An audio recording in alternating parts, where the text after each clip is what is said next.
In previous class, we discussed two methods to find the mean of discrete frequency distribution, namely direct method and shortcut method. So what we discussed in the previous class? Direct method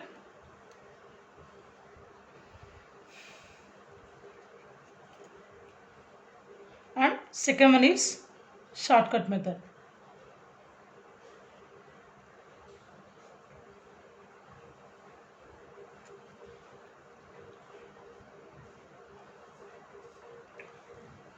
To find the mean of discrete frequency.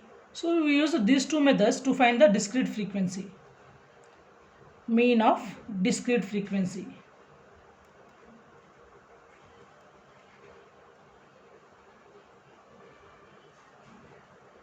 Discrete frequency means ungrouped data.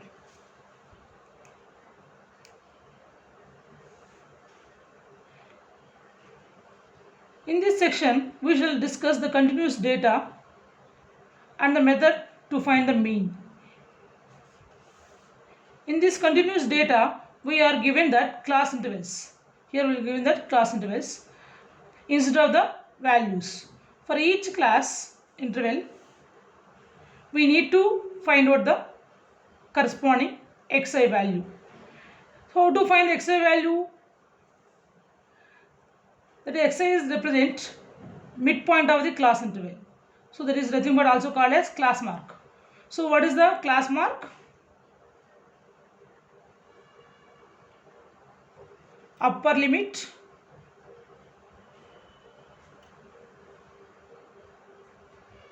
plus lower limit by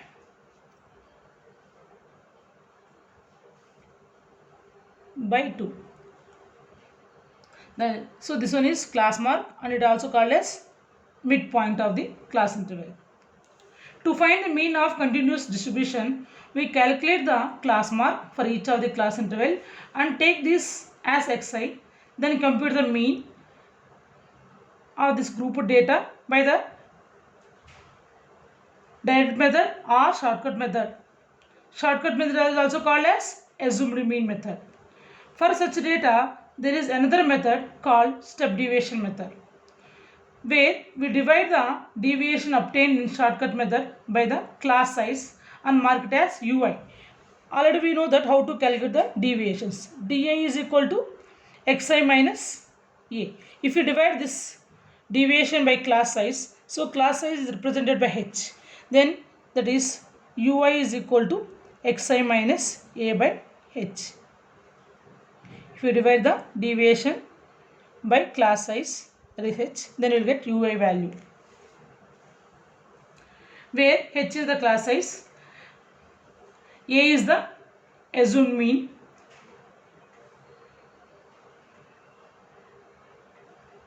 where the class size of each class is not same, we use the direct method or shortcut method.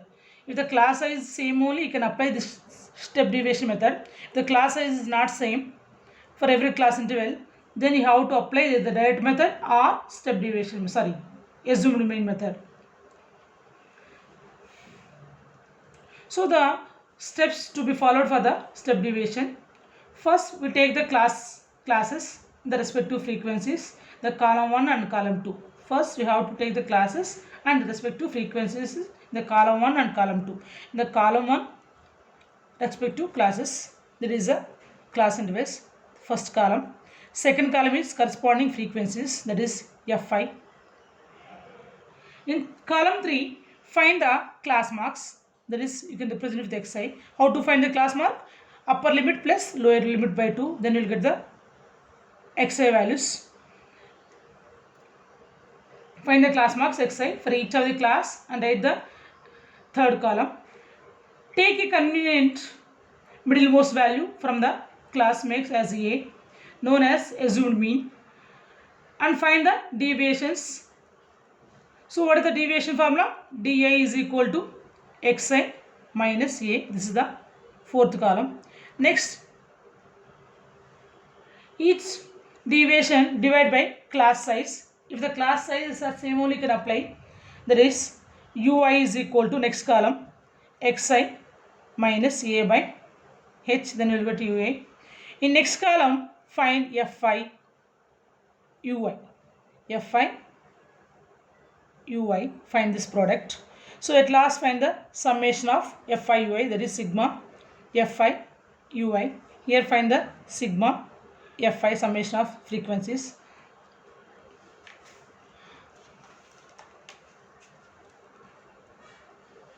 Now compute the mu, that is the sigma Fi ui and sigma Fi. After finding that, the mean x bar is equal to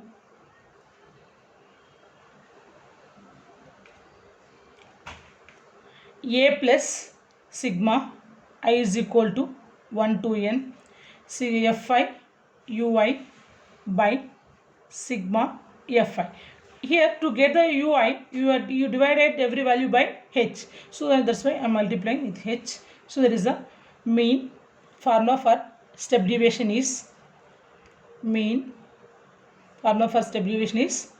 a plus sigma Fi ui by sigma Fi into h. This is the main formula for step deviation method.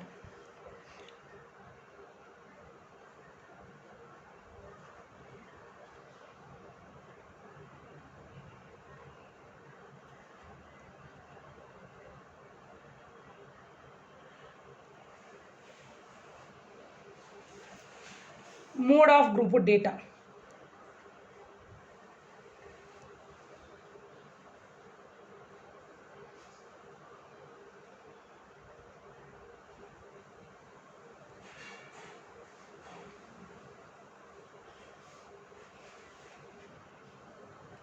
Recall that in class 9 we defined mode as the value of the variable, that is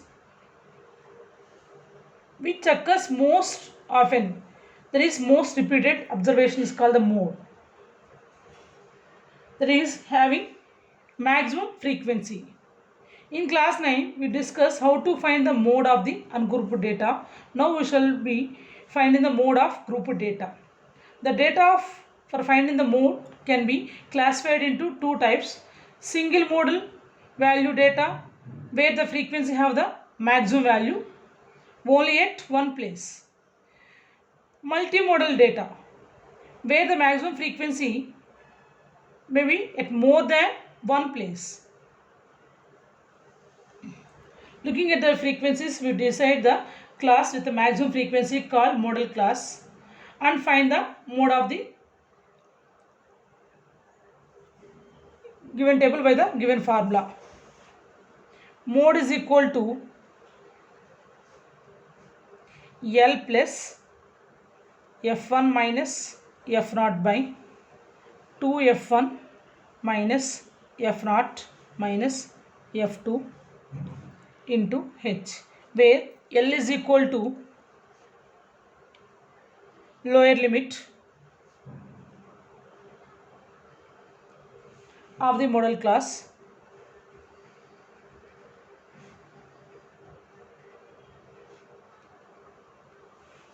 H is the size of the class interval, assuming the classes of equal size, H is equal to size of the class interval.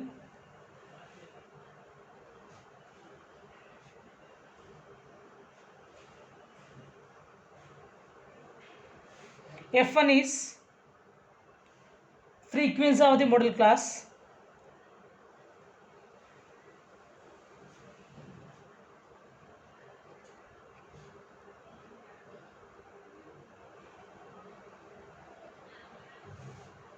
F0 is frequency of the class preceding the modal class,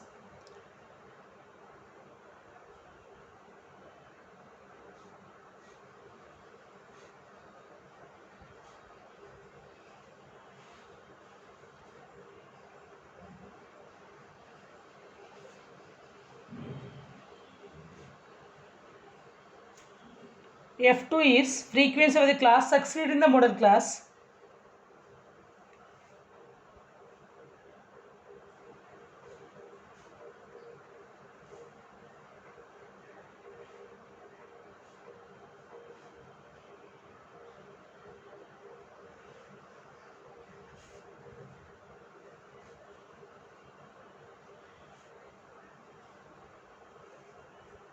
In case of multimodal, for deciding the model class, we prepare grouping the table into an analysis table.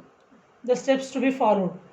Obtain the grouped frequency distribution with the classes in the first column. In the first column, we have to write the class intervals. Second column, write the corresponding frequencies.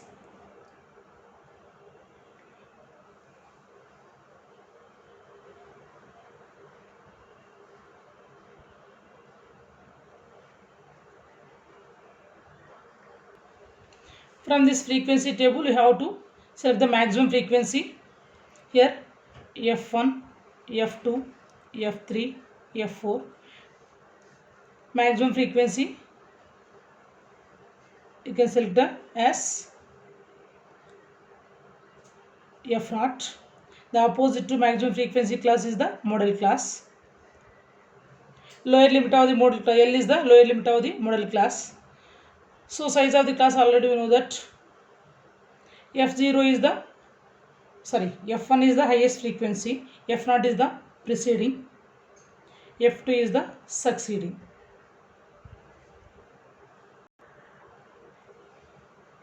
We'll do an example sum.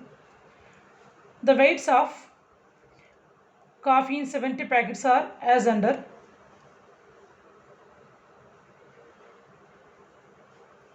Weights in grams. Number of packets.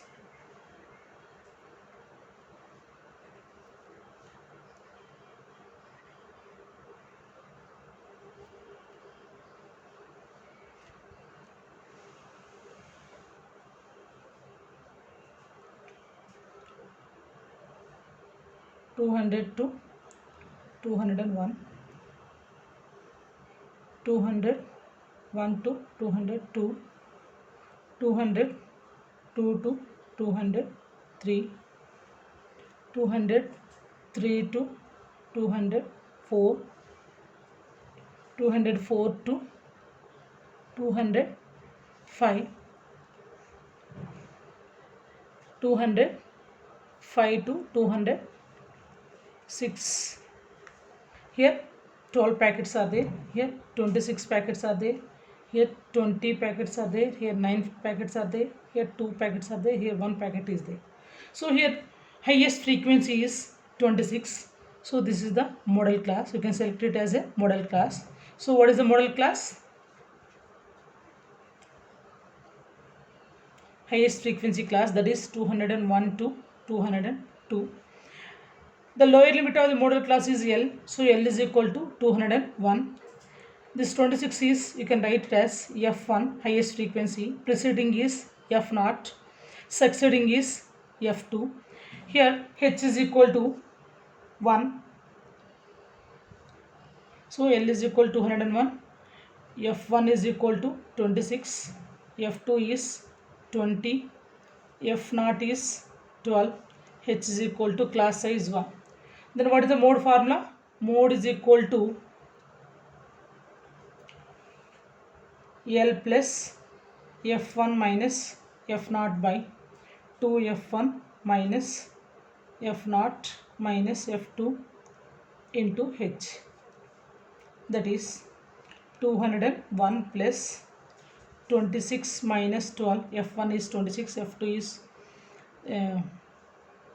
F0 is 12 by 2F1, 2 into 26 minus F0 is 12 minus F2 is 20 into H is 1. So that is 201 into 14 by 20.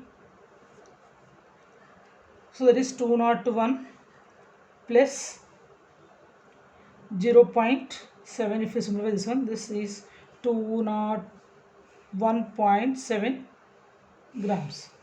So modal weight is 201.7 grams. The modal weight is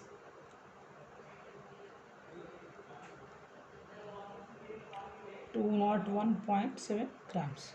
So tomorrow we'll discuss the how to find the median of grouped and ungrouped classes.